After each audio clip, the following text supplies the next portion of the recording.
पर्यटक म्हणून आपण एखाद्या विशिष्ट ठिकाणी जातो तेव्हा आपण काय पाहतो? एखादे पर्यटन स्थळ पाहताना आपल्या मनात जे विचार उठत असतात, प्रश्न पडत असतात, ती आपली खरी ओळख असते. हरकी पौडीची आरती पाहताना माझ्या मनात प्रश्नांचे मोहोळ उठले होते. एकेकाळी गंगेचे पाणी शुद्ध स्वच्छ मानले जात असे. ते कशाहीमुळे दूषित होत नाही यावर हिंदूंची श्रद्धा होती. या पाण्याचा ज्याला ज्याला स्पर्श होतो तो शुद्ध होतो यावर भारतीय मन विश्वास ठेवीत असे. गंगेत लोक आंघोळी करतात, कपडे धुतात, गटारांचे पाणी या जलौघात उतरत असते.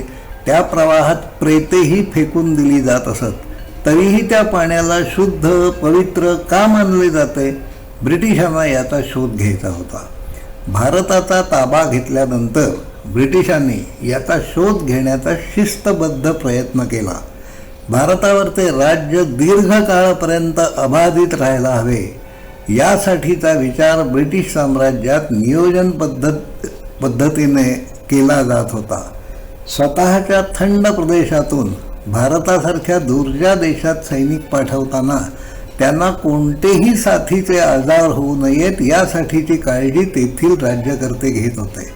यासाठी त्यांनी प्रशिक्षित डॉक्टर्सच्या आणि जीवाणूतज्ञांच्या तुकड्या पुढे पाठविल्या होत्या.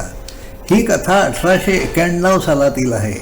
त्या तुकडीतून त्यांनी अर्नेस्ट हॅनकिन नावाच्या जाणकाराला भारतात पाठविले होते. रॉबर्ट कॉक, लुई पाश्चर यासारख्या नामांकित शास्त्रज्ञांसोबत त्याने काम केले होते. वेगवेगळ्या ठिकाणच्या पाण्याचे नमुने गोळा करणे, तपासण्याचे काम त्याला देण्यात आले होते. अलाहाबादच्या माघ मेळ्यामध्ये लाखो हिंदू तेथे जमत असत. तेथेच राहत, आंघोळी करीत, त्या पाण्यात गुरे धुतली जात, कचरा निर्माल्यही त्यामध्ये टाकले जात असे. घाटावर दहनविधीही चालत असत. तरीही या ठिकाणचे पाणी शुद्ध राहत असे. गंगा, यमुनेसारख्या नद्या युरोपमधील कोणत्याही नदीपेक्षा अधिक शुद्ध आहेत असा रिपोर्ट हॅनकिनने पाठवला होता.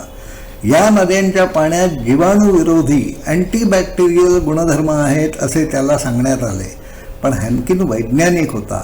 विज्ञानाला मान्य असणारा पुरावा त्याला हवा होता. हॅनकिन बनारसमध्ये गेला.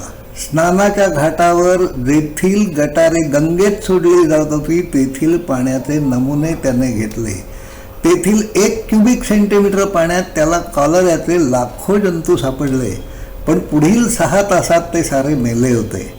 पाण्यात तरंगणाऱ्या प्रेताजवळचे पाणीही त्याने तपासणीसाठी घेतले. त्यातीलही सारे जंतू 6 तासात मेले.